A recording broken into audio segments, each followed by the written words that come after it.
organizers for inviting me here, giving me the opportunity not only to share our research work, but also to hear and meet all the gurus of Ayurveda and the seniors, folk practitioners who have such deep insights into health, into their own environment, people's bodies, and understanding people and their suffering. So my respect and reverence to them. What am I as an MBBS doctor and a public health person doing here? Was a question I was asking myself. And then this piece of research that I did in the last 2 years is what I was invited to present. So that is what I will be doing. It's called the Architectural Correction of the Health System, Realizing the Potential of Local Health Traditions and Government Ayush Services. Now, why did we start looking at government Ayush services? You've been hearing since yesterday and today about the history of Ayush services and Indian systems of medicine and homeopathy as it developed in India within the formal system, and the fact that the government has given it support for the last 60 years. We see that the Planning Commission has been talking about integrating medicine, about promoting Ayush systems, at least since the 8th plan. Unfortunately, what we also see is that it still gets less than 3% of the entire health budget of the country. We see that there are because of this input into development of Ayush services and the effort of everybody involved, there are a large number of colleges which produce Ayush graduates today. There are a large number of health institutions providing Ayush services in the government system. In fact, to our surprise, we find that there are the same number of Ayush doctors being produced as there are of modern medicine, almost 25 to 50,000 every year. We have institutions, if we look at the allopathy, the people to come and use Ayush services when they are being run in decrepit buildings, almost falling apart, when the Ayush doctor sitting in that has no support manpower at all, is short of medicines, and so on and so forth. We'll try to look for material to see what was happening in the government institutions. And to our surprise, we find in all these years, there's hardly any study looking at what is the quality of services those government dispensaries and hospitals are providing of Ayurveda or homeopathy or Siddha. How many people are coming to them? There is no utilization data, even with the Department of Ayush. And there is nothing which tells us what is it that people are coming to them for.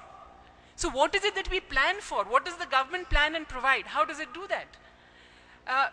Therefore, what we undertook was a study of the Ayush services within the government system from a health systems perspective. The health systems perspective is one which attempts to look at all the various dimensions of providing of a health service. From, as was said about the 4 limbs of Ayurveda, the doctor, the attendant, the nurse, and the medicines. But in addition to that, also what is the infrastructure that is being provided? Because it comes from modern medicine public, which is a more institution-based system. While Ayurveda, which starts with people and the thing did not need to look at that institutional structure.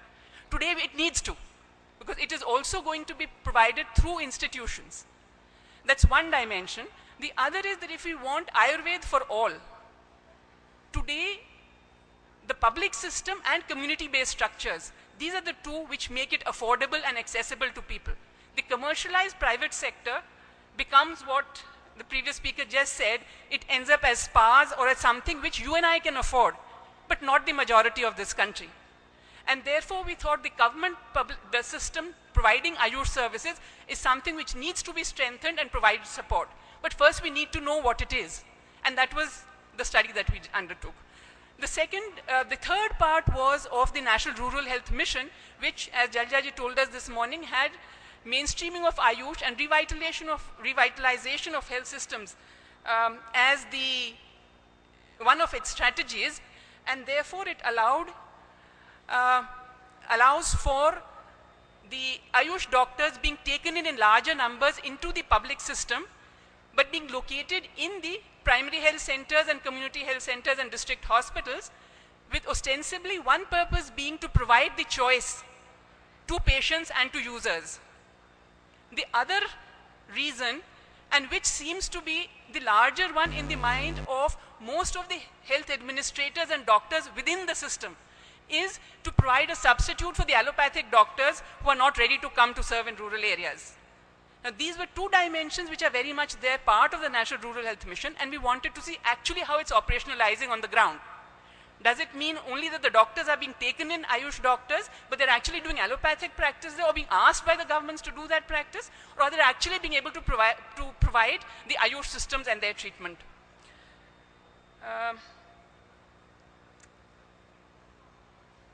Therefore, we started with the objective of trying to see what are the implications of the NRHM strategy. We are very hopeful that it allows a lot of input and mainstreaming of Ayush and of local health traditions. So how much equity in access is it being able to provide to Ayush services and local health traditions? What is the quality of services as it's being provided by the government system? And what do we mean by quality? We have one notion of understanding of quality, which is the most high-tech, most of state-of-the-art technology is taken as quality. Or are we talking of public health criteria, which means safety, efficacy, and access? Is it also what people would see as useful to them, what satisfies people? And that becomes a different criterion. So there are different criteria. When we use public health criteria, we wanted to use the Ayush criteria themselves and the demand for services from people as a criterion of quality. Third, we looked at the NRHM mandate and what it talks about: decentralization, context-specific flexibility in the government services, and community-based processes of decision making and of providing services. That's communitization.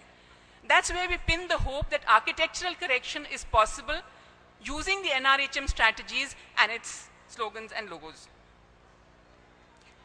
The research questions we began with were: what is the coverage and quality of Ayush services across states? Because we know that it's very, very variable across the states in the country. What is the demand for services of Ayush and the felt need for local health traditions? Are these being met or taken into consideration in planning our health services? Because obviously, if we think that a large number of people are still using local health traditions and the traditional medicine, then that 3% is not answering their felt need. On the other hand, we also know that a kind of delegitimization of these systems has happened in people's minds, and therefore this needed to be cross-checked. What is the state at this point of time? Is co-location improving coverage? Is it providing quality services? What is happening there? The fifth question was: what is the Ayush providers' potential role in the standalone Ayush institutions as they've existed up till now? And under NRHM, now that we are co-locating, is it going to mean that it will fulfill the potential and help strengthen these services? And finally, is the potential role of local health traditions. What is the role that they are playing, and what needs to be done to achieve the potential that they do have? Now, I'd like to take you directly to the findings since time is short, but very briefly I'll explain the methodology so that you understand what it is that we did. We did a study across 18 states of the country. We took the state headquarters and a district to look at the overall structure, and then went into the facilities of one district, one poorly developed and one better developed block of the district, took the Ayush headquarters service, whether it was an Ayush hospital or an Ayush dispensary, and the district hospital, which is a general hospital, if it also had an Ayush wing in it, which many states do have by now. And in addition, we looked at one community health center, 2 primary health centers, and 8 sub-centers for what is the dimension of Ayush services which is being provided through them. In addition, we asked our teams to look at 1 or 2 most commonly used private Ayush institutions to see what is the demand that's coming there.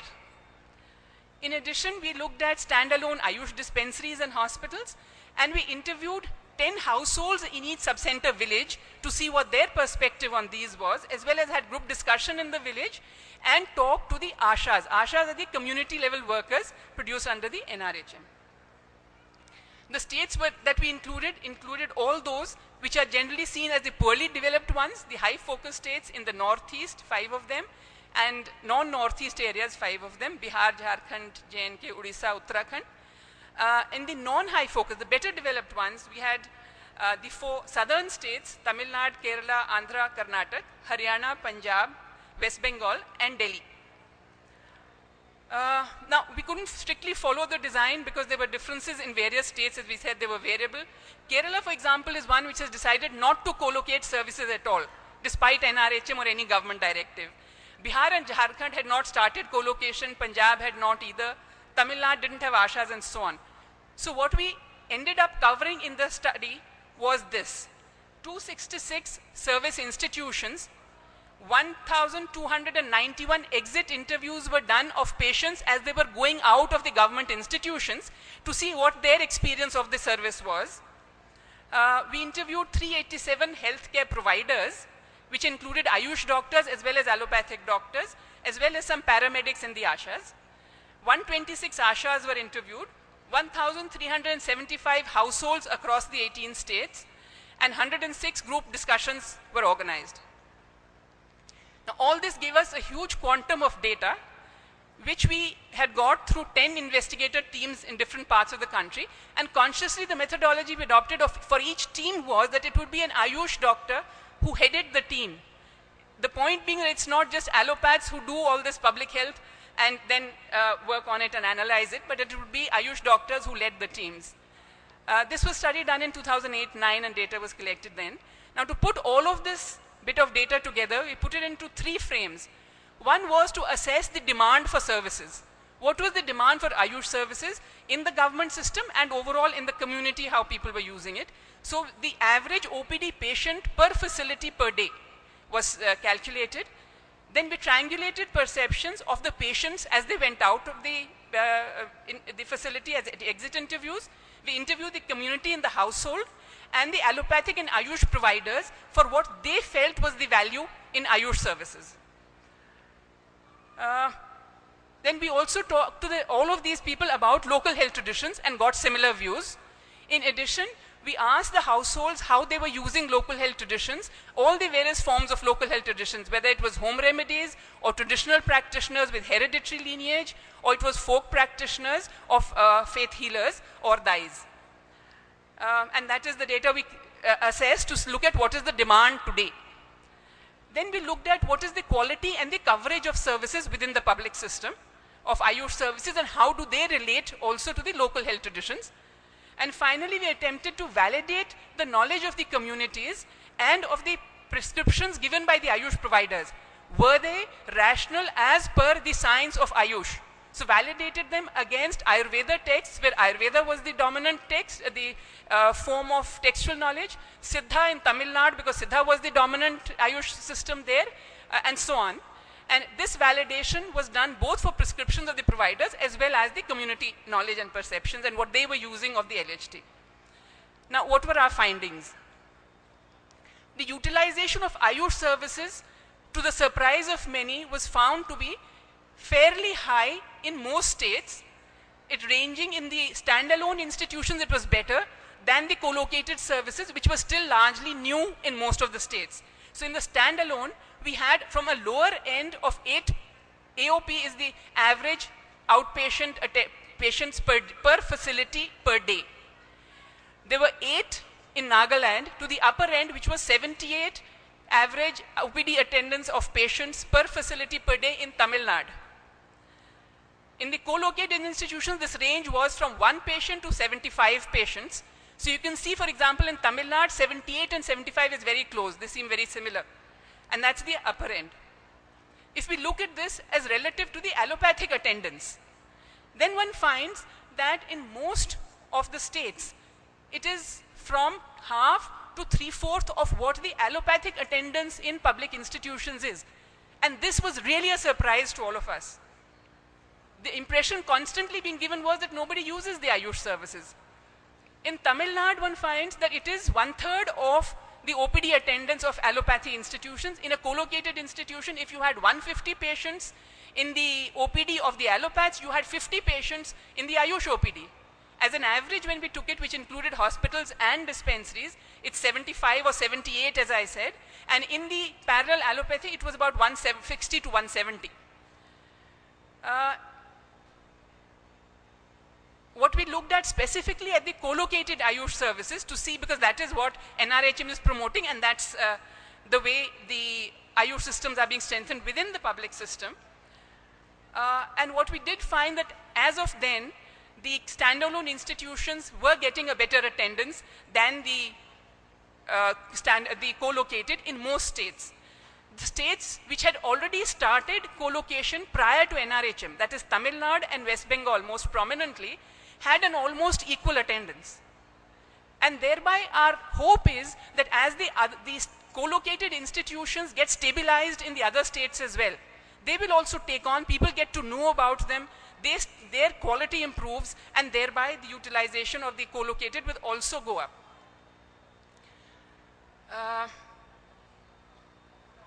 When we asked the house, this was data from the institutions, and there's always a bit of a skepticism about official records.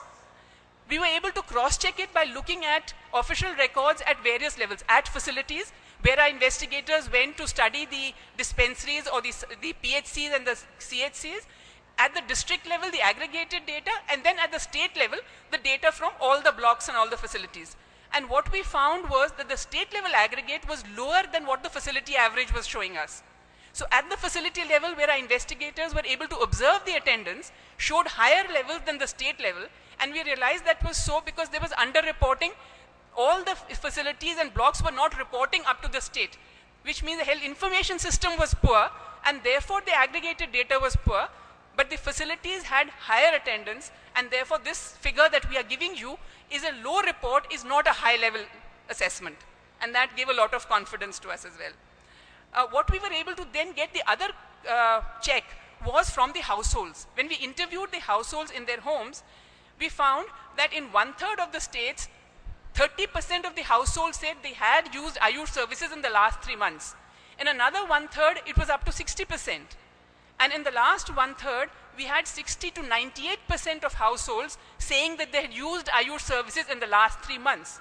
We ourselves were aghast at this data. And then we explained it also by the fact that these were the villages we had taken were those which had an Ayush institution in them. So this may be a bit of an overestimate. It cannot be generalized for all the states, or for all across the state, but it does tell us that there is demand where there is availability. What is the pattern of utilization? What were they coming for? An understanding is that generally Ayush is being used for chronic illness, for long-term illnesses, for non-communicable diseases. What we found was that there is as much use for the acute as for the chronic. In fact, but if you compare with the allopathic practice, then there is more, there's a higher percentage of chronic diseases coming to Ayush than going to allopathy. But if we look at what is coming to Ayush in the OPD, then it is much more the common everyday diseases again. So it's much more of acute which comes to the Ayush practitioners to be dealt with every day than the chronic illnesses, even though in proportion terms compared to the allopathy, it is more of chronic. In fact, what we found is that they're coming for almost all problems for curative illness as well as for preventive and curative and promotive reasons, especially for children's health, for a healthy pregnancy. So in MCH, there was a lot of promotive and preventive dimensions that people were using it for. The only one which everybody said they were not using it for is emergency conditions, serious conditions, and where there was a need for surgical intervention. Other than that, there was almost every kind of illness or problem that got named. Excuse me, this needs... Okay. This is a bar chart diagram showing you the utilization by duration of illness. The red bars are those which are 1 day to 1 month. So that's the acute illness, and more than 1 month is the green. And you can see how both of them are there together in equal measure. What are the perceptions of the community? As I said earlier, they clearly are coming for most illnesses. They've also got a very clear classification of what is for home remedies, what is for other local health traditions, what goes to Ayush and what goes to allopathy. And that is what we could find in the practice very clearly. Reasons for valuing are what are well documented, which is that they actually have experience of benefits, that they've heard others who had experience of benefit, that they know that they've had side effects or experienced either failure or side effects of modern medicine or allopathy, and therefore they come to Ayush, and that it is easy to use, it is easily available at hand and affordable. The limitations, like I said, is not effective in emergencies, major injuries and surgical conditions. Also perceive that it takes time to cure, and in some states it was also said that there was poor availability of services. To get medicines was a problem, because it's now easier to get allopathic medicines, it seems, than these. And it's also identified that the problem of doctors being less knowledgeable and poorly trained is what some states people told us. The allopathic doctors whom we interviewed, what was their perception? 70% of the allopathic doctors were of the view that Ayush systems are not redundant and that they have uses for which they suggested ways of strengthening those. In fact, many of them gave us a list of where they think combined use would be beneficial to the patient, combining modern medicine and Ayush medicines, and then where they felt cross-referral was meaningful and where they were actually doing it. We have a list of all these conditions. So what it did show us was that there is a demand coming from people, a high utilization. At household level, people are using local health traditions on their own still in a large proportion of households, and thereby, and the providers both of Ayush and of allopathy felt they were useful.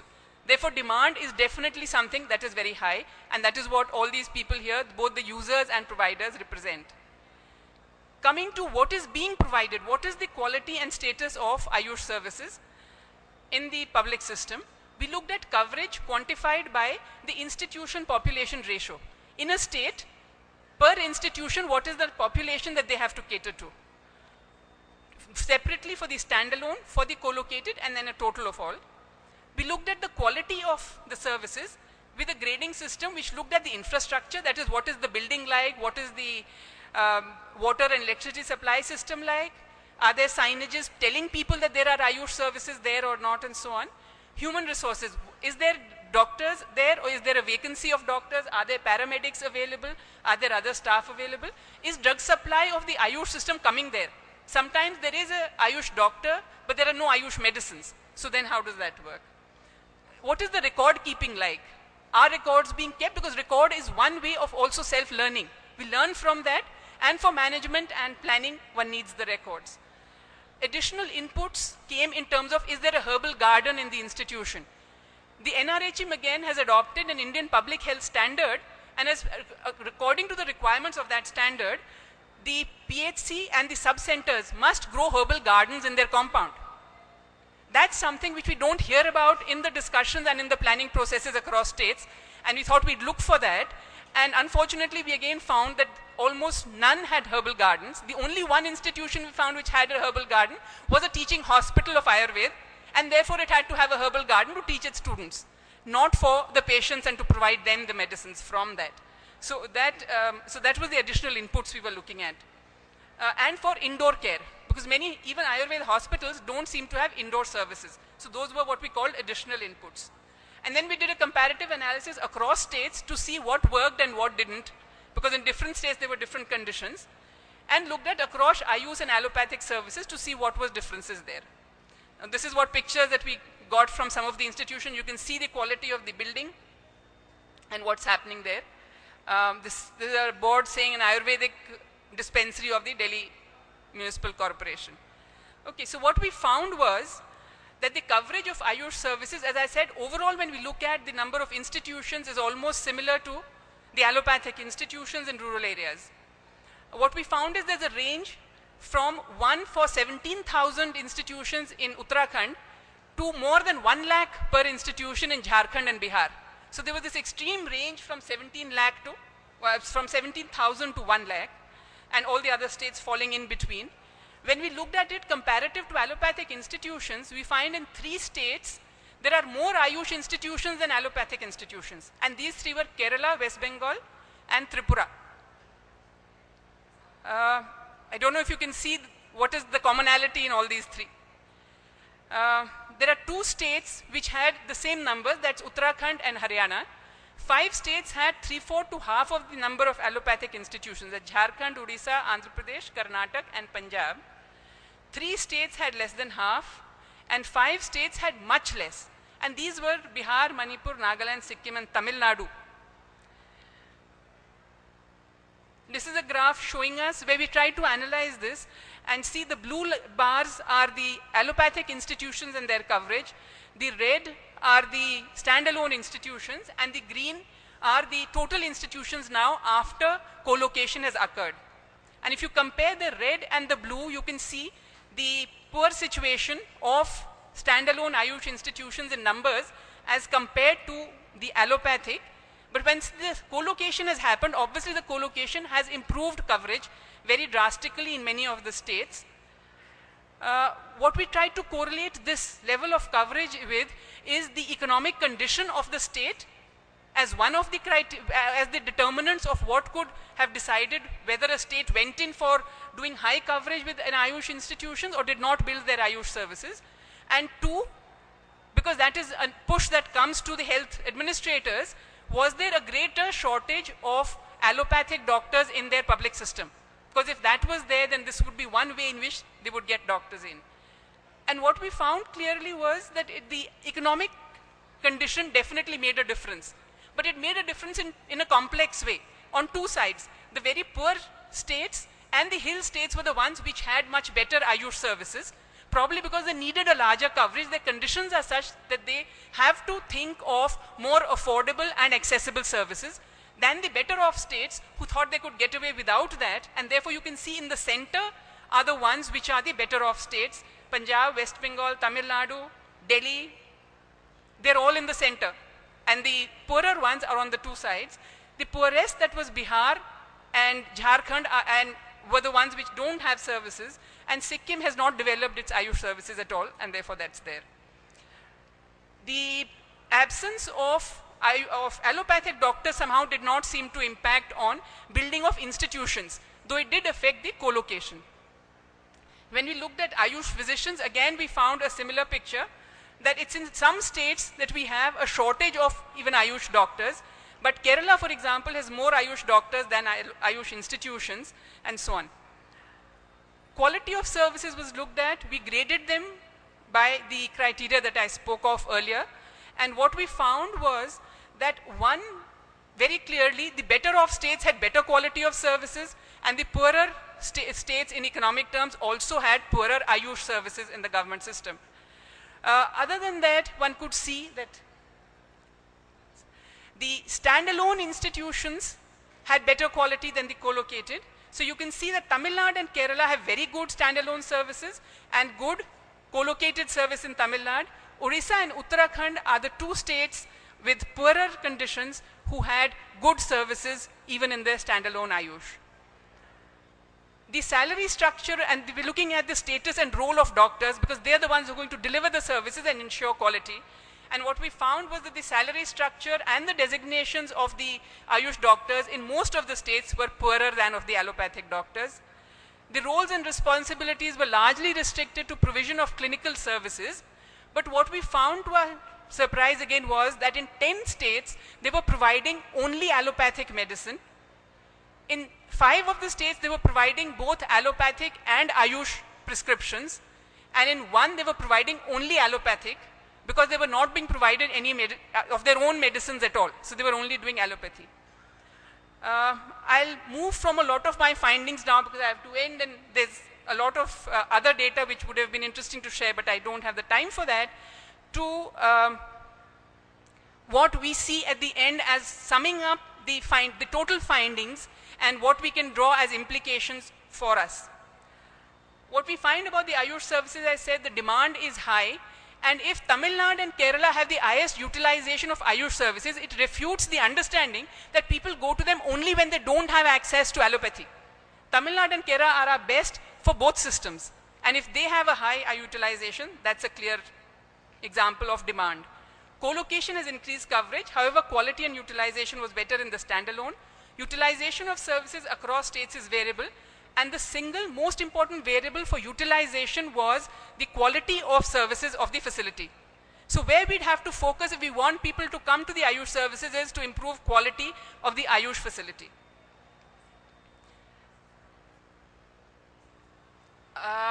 What we saw is, why is it that some states had better coverage and quality and some states had poorer? Because that is what we would have to attempt to address.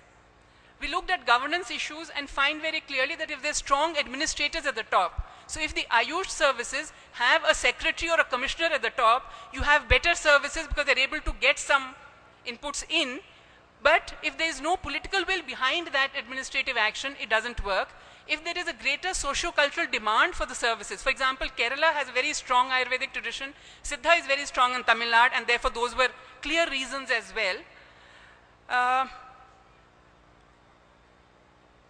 What we could also see for quality was the fact that if there was strong supervisory technical structure, if the technical persons were in command, as they are in Kerala, where you have 3 directorates looking after this, then there is a much better quality than even Tamil Nadu, which has the generalist administrator at the top and hardly any voice for the technical supervision. So it requires the administrative, the political, as well as the technical, all 3 to be strong and to come together with the social cultural demand that has to come from people. About local health traditions, again, our findings were similar, that there's a high utilization, that perceptions of usefulness of local health traditions are there among providers and the community. The knowledge of home remedies that we validated against the Ayurveda and Siddha texts very clearly again showed that 75 to 80% of the knowledge that people had was validated by the science of Ayurveda and Siddha, and therefore it can be relied upon that people can use their own knowledge to build on the health system. And that is what we see as the strength within India and within our people and the communities to start building a health service system. That is the center point from which we should build service systems, especially if NRHM is talking about decentralization, about community being empowered, and about context-specific solutions. But unfortunately what we found was that there is no linkage of the official Ayush system with the local health traditions. The IPHS, like I said, of developing herbal gardens is also not happening in tandem with the health system and its delivery. It's happening at the commercialization level where we see it as a value product for sale and export, but not for people to use. There, how do we build that in is what our recommendations are about. So I'll come to the recommendations now, and we're talking at, really I'm posing it in 2 levels, the recommendations for governance and the recommendations for improving management and coverage and quality of Ayush services. For the management level, clearly the first thing has to start from the central level where funding increases from that 3% to something which makes much more sense. I understand that China, when it started its health system, gave 46% of its budget to the traditional medicine. And it's when it's 50% that it actually worked the way it did. So we are starting with a 3%, but we definitely therefore need to improve it now that we've recognized the value. We need to increase the coverage, therefore increase the district hospitals and dispensaries of Ayush and the co-located institutions, as we find that in many of the institutions they're actually getting overburdened. If an OPD with 1 doctor has 78 patients coming in, that patient is not going to get quality any longer, and therefore there either you need a second doctor or you need another dispensary. So even the high developed states like Kerala and Tamil Nadu need a better coverage, and the other states definitely do. Administrative structure, like I said, needs to be strengthened for Ayush departments and directorates themselves, and that is happening in many states. Some that still remain are in the pipeline. Supervisory structures is something that don't seem to be getting attended to at all. Both the administrative supervision in terms of management strengthening and the technical supervision.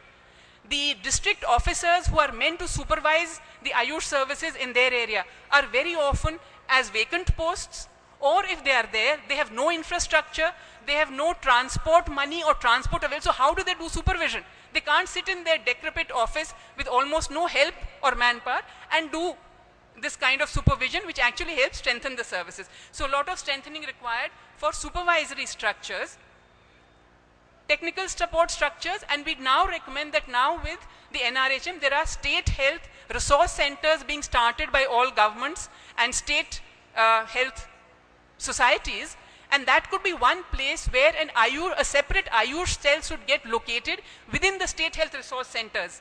That could then help the state in developing innovation around Ayush services and strengthening them. That would be with the current prevailing government system and as it's running. Linking Ayush with local health traditions would be extremely important for what we said about the bottom-up planning process and development of health services. So we would recommend district resource centers, and because local health traditions have to be much more localized, it's not that just state level would suffice. District resource centers for local health traditions must be developed at the district level with the district resource centers for health. And these would have to be linked to local social science bodies, to social work departments, to political science departments, which understand what Dr. Ravi Narayan was talking about, bringing in the social and political dimensions of Ayush into the services and into local health traditions. Bridging research which would bring this kind of interdisciplinary research together and thereby bring benefit and strength to local health traditions and to Ayush is definitely required. In all of this, we recognize that the planning paradigm, and planning is being seen as central to the rural health mission process. There's a lot of district planning and below which is being strengthened, but if it has no Ayush component in it, then Ayush will lose out in the process of strengthening and in the NRHM funds and the strengthening that goes with it. So in the spirit of the NRHM, you need to start by each village defining what are its local resources, its local health traditions, which must be strengthened. They get documented, they then move on to the next step, and so on. So we've developed a framework as a planning process. 1 minute. As a planning process, and these are 9 steps that we've laid out, putting down, as I said, starting from the village, from local health traditions as the core, building on to what is available in the Ayush to strengthen that, and then moving on to documenting all of this, validating it.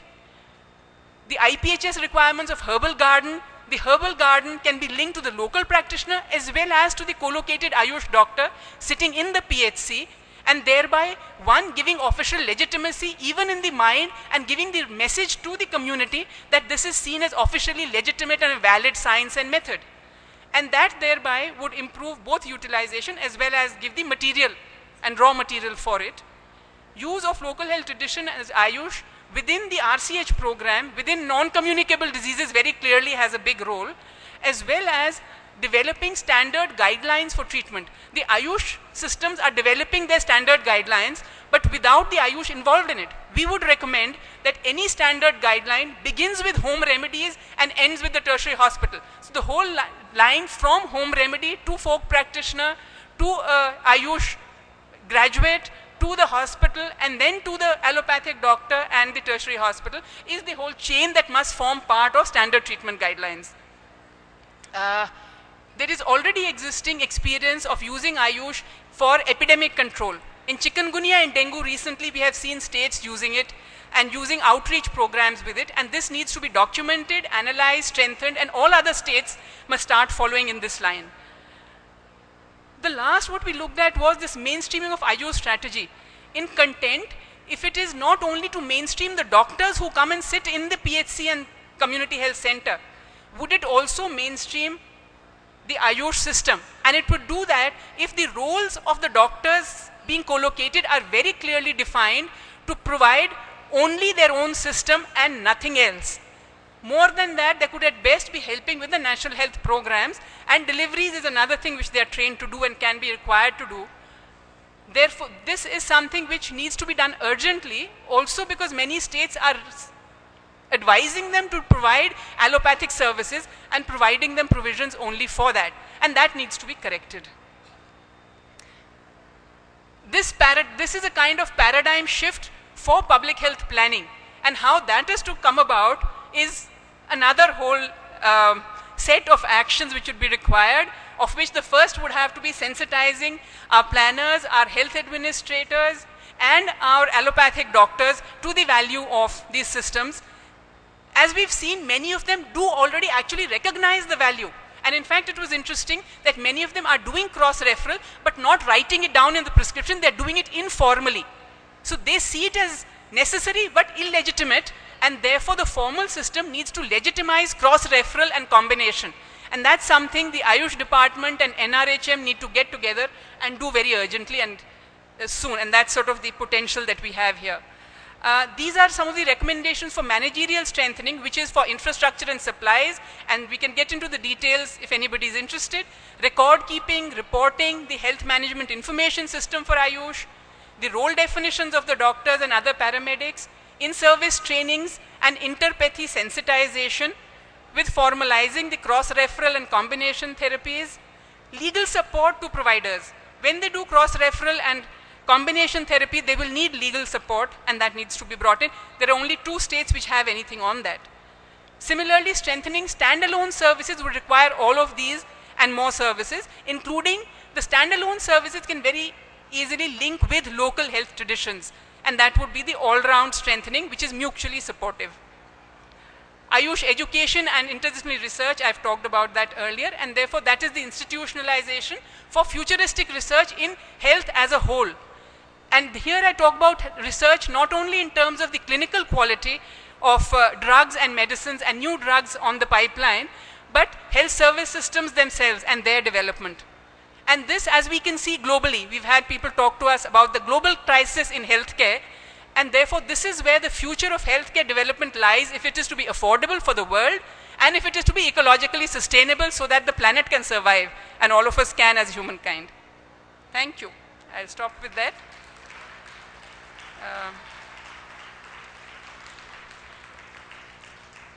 This is just acknowledgement to all those who have supported and participated in this study. That's something I have to do. It was with me, Dr. Shweta, who is also here, who helped with the National Health System Resource Center in conducting this whole study. And Srimati Jalaja as secretary, the joint secretaries there in NRHM, and the councils were all very supportive in the study, and they were part of our advisory group, as well as other institutions, and our program advisory committee members, and so on. Thank you.